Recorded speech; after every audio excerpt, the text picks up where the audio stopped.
Generation X issue 2. Love these early Generation X comics. I remember when they first announced this book, and of course, like I've said in many of my videos, comic shops never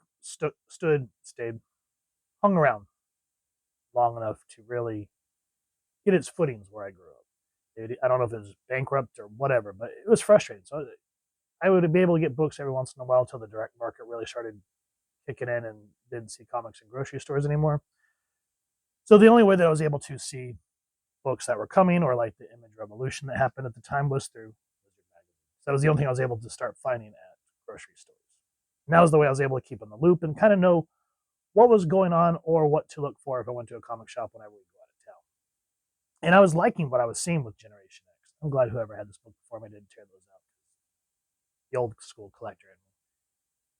So I always wanted to read it. I wanted to see I didn't really know who Synch was other than what I read on trading cards and what I kind of got gleaned through Wizard.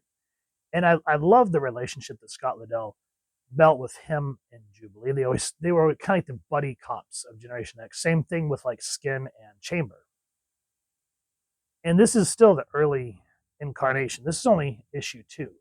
The teams just got together and they're sort of grading, and they get a knock on the door, and Penance is late.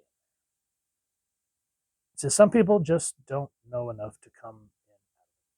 Look, Jubilee, I'd like to think I'm as supportive as the next guy, but is this really necessary? No, I'm just out here because I couldn't figure out how to work the girls' shower. Duh. Now shut up, Everett, so I can ask our buddy here some questions. Then there are people like Jubilation Lee, people who thrive on the wind, rain, and thunder and light, people who are most at home in the center of the storm. That's a great way to introduce new readers to characters that they may not have known. Maybe they never read Uncanny X-Men 244 through the Extinction Agenda to know who Jubilee is and her history. Now, one thing that I do want to point out, and what I love about Scott Lobdell and comic book writers from this time. So we get the couple of word balloons and about 1, 2, 3, 4 third-person narrations. And this is sort of what I was talking about with Zatanna. So we go back and look at this and how the art breathes, and we can kind of see what's going on. But then we go back to when Zatanna, if you guys didn't follow us, we did Zatanna, and I was talking about how Jamal Campbell has the chops, but he needs to get some experience under his belt.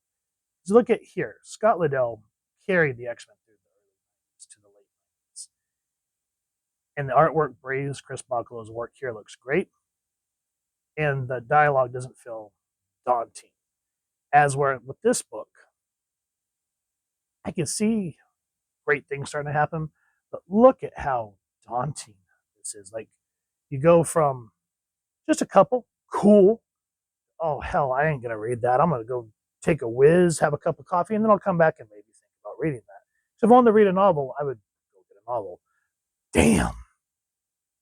So I can see, this is what I mean. You need to cut down on your dialogue and how you're going to pace the book. Here, with just a couple of dialogue, 2 each, and then some third-person narration, we get the relationship between Jubilee and Everett. Great stuff right there. Now, with the diatribe set aside, print date on this was December 1990. And this is Scott Lobdell doing the writing, Chris Bachalo art, ink by Mark Buckingham, lettered by Starkings and Comic Craft, and colored by Buccellato. Steve Buccellato and Electric Crayon. Edited by Bob Harris, and editor-in-chief was Tom DeFalco. So big friggin' names on this book. Now, what's happening here is it was Gateway was the one that dropped off Penance.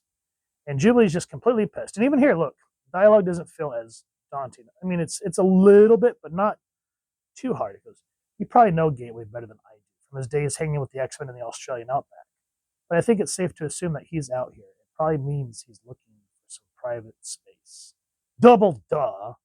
Since the first portal I ever saw him open, the one that hooked everyone's favorite orphan up with the X-Men in the first place, I've seen him bop around like it's nobody's business what he does or why he does it.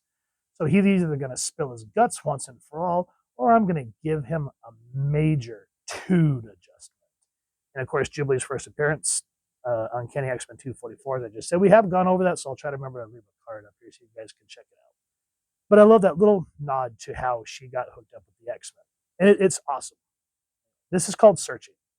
And she tries to confront Gateway because she's pissed. She goes, yo, I should let you know I get torqued when people ignore me. Maybe it's an English thing. That does it. And she lifts the freaking flashlight. I would down, jump down, Jay. You can't haul off and slug some old man. And again, Scott Lobdell, like Claremont, you may think that this looks a little wordy, but it means something. Because remember, all we've known from Gateway from his first iteration, with Age of Apocalypse aside, he's quiet. We don't really understand his motivations very much. The crack of thunder mingles with the slamming of the belfry door. He always has been, and as he believes will always will be, the aborigine known only as Gateway is alone, physically. In his heart and soul, however, he doubts if he'll ever know solitude or forgiveness for a multitude of sins made in the name of self-preservation. He wonders if he'll ever know. And so if you've never known who Gateway was up to this point, you get a pretty good introduction to Gateway and a little bit of why he doesn't talk. And one thing that makes Generation X so special for me is the work between Sean Cassidy Banshee and Emma Frost, the White Queen. Because two completely polar opposite personalities trying to teach these young X-Men. And Sean essentially learns that when he tries to pick up Penance, her skin is like razor sharp. If I were the only one who nearly had my hand sliced off when I went to lift that girl off the ground, I would have come up with a mouthful of expletives at the very least. 20 minutes later, I'm taping your wounds and you've barely let out a single. To be honest, Emma, I didn't want to be upsetting the children. But since 'tis just you and me, lass, yes. Ouch, ouch, ouch, ouch, ouch, ouch, ouch, ouch, ouch, ouch. Now, another thing. I know you guys are going to hate me by the end of this video. But Sean basically just said, I didn't want to scream and holler in pain because I didn't want to upset the kids. Essentially saying what a leader does, even though no matter how much pain or what you're feeling, you have to kind of bottle that shit. Be an example for your young charges. Now, get that freaking Zatanna book off of here. This book is very dramatic. We're seeing skewed parts of Zatanna's past. And just when we think we're gonna get a cool show off between her and her dark self, we get like a John Byrne She-Hulk fourth wall breaking. She gets out of her reality and she's on the actual art page, which was kind of funny, but I felt out of place for this book. Because then you go back and there's no fight, the villain's gone, and then it goes to a somber moment where she's reunited with someone that she lost when she was a little girl. And so going from, okay, we're going to get some action to joke to poignant, it hops too much. And that's where I said Jamal Campbell really needs to kind of, he's got the chops, but he needs to refine it. And Scott Lobdell does it masterfully here. Because we're still feeling the tension of all these new personalities under this roof. Sean talked about how he wanted to be an example. But because it's him and Emma, he lets his walls down and he goes, ouch, ouch, ouch, ouch, ouch, ouch, ouch, ouch, ouch, ouch, ouch, ouch, ouch, because he just got his hand sliced. And that's funny in the moment.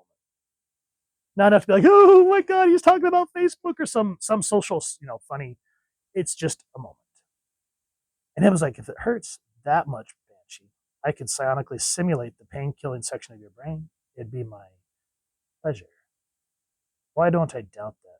You should know, woman, if you ever feel the need to be playing with my mind, you'd better hope it's worth it. Because make no mistake, Emma, it'll only be happening once. And so even though we kind of see that they're trying to build a rapport, there's still that mistrust. Because Banshee, longtime X-Men, Emma, White Queen of the Hellfire Club. But before they can kind of really break down the barriers, you see Monette, and she's she's one of those like a savant, because she figures out about Emplate. Because you'll stop me if I get too far ahead of you. I'll hush, Emma. Let's hear her out. Thank you, sir. We were looking to Gateway as a point of origin for Penance. When it became apparent, to me at least, that she clearly has more definitive ties to someone else, to wit. And they pull up Emplate. And he's like, what is this? You've had information on this beastie in your computers and you didn't reveal it before now? John, believe me when I tell you, I had no previous knowledge of. It was me. Like I said, it only took a few minutes to input every detail from memory. But I think it was well spent. Don't you? The first clue is visual. Her hair. The spiky similarities are indisputable. And so again, M is kind of grading at first. And it takes a whole, again, this is only their second day together. And we'll see here in a minute how she grates with Emma Frost. Same thing here. We get a moment with Skin and Husk. And Husk is the younger sister of Sam Girthy, Cannonball. And they're playing Scrabble. He goes, 2 double letters, 1 triple word, using all my letters. That is 375 points for me. Splendid. Not a bad boy from the barrio, eh, bonita? Yeah, whatever. My own fault for trying to play Scrabble and study quantum physics at the same time. Of course, if my Latin were better. Hate to break this to you, Pumpkin, but you're not going to have to hear this sooner or later. All the wide-rimmed glasses and big books and late-night study jams aren't going to be enough to make you something you're not. Oh, how enlightening. Tell me, City Mouse, what exactly am I? I'm too much of a gentleman. Just say it out loud. Hick. Woo! I mean, I know that's not bad, but damn, you can kind of just see the personality of Skin, where he says that she's trying too hard to be something she's not, like essentially trying to ignore her country upbringing, as where Sam embraced every part of her. But it's because Husk, as we find out, wants to be not better than her brother, but she wants to live up to his legacy, what he's done with the New Mutants, X-Force, and X-Men. Gentleman isn't the first word to come to mind. Really, Country Mouse? Share with me. So we can see all these different personalities just ching, ching, ching, ching, and you feel the tension. And then it's the loner, essentially, that cuts it out. And I love this picture of Chamber. Children, please. The amount of immaturity pouring out of this room is positively overwhelming. And they try to pick at him, saying, oh, you're just the gothy, dramatic entrance guy. But it all breaks out to that Penance, thank you, escaped. So we're not sure who she is. And Scott Lobdell, again, just a couple of third-person narrations, we get the idea of what her wants and her desires are. Freedom. She's almost gotten what it meant. Not the word, of course, since she'd never heard it in her native land. But the feeling itself, the only memory she can call her own, all involve the hurt, pain, and hopelessness that defined her marginal existence at the hand of tormentor. But tonight, she's free.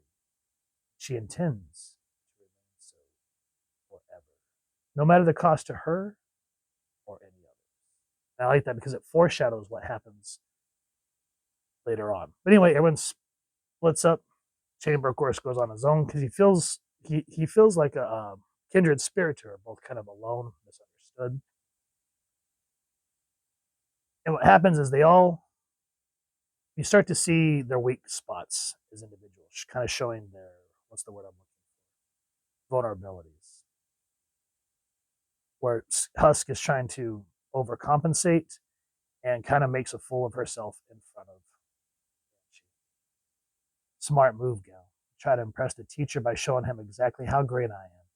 I mean, look at him, using his sonic scream in the rain as some sort of mutant sonar. Face it, Girthy. The guy's been doing this type of stuff longer than I've been alive. And it's just a great little moment. And then M and Emma. This was fun. This kind of reminds me of like from more modern books where you see Kitty and Emma grading. This is another one of those things. She goes, "Do you really think it's necessary to obliterate everything in your path, Em?" "Not at all. I was only removing the fallen tree because I thought it would help facilitate you keeping up with me." "You're too kind, child. Condescending, but kind." And she goes, "Now, since you made it clear you don't need my assistance, you'll excuse me if I fly ahead. This attitude of yours, Em, is it because of what I did at the airport when I telepathically grabbed your mind?" And so we see this teacher-student rivalry. And it's just a great way to add some suspense, especially as the book comes to a close. But we also start to get to know all these characters that we've only seen fleeting bits of from, what was that event called? The Phalanx Covenant. And seeing how they're all going to work together, all these different personalities from all over the globe smashing together under one. So Generation X, issue 2. Excellent writing. Loved this series. If you've enjoyed what you've seen, please first and foremost support your local comic shop or wherever they're going to get your action figures and comics and pick it up. If you've enjoyed this review, really would appreciate taking a moment to like, share, and subscribe. Helps the channel more than you could possibly know. And if you don't mind hitting that fancy little X bell next to subscribe, that was a continual content. You guys get notified. Come to the channel, and I love to talk with you on hearing your thoughts and feedback down in the comments or the socials, which I'll make sure the links down in the description. So with all that said, hope you all continue to have an absolutely amazing day reading, and happy hunting, everyone.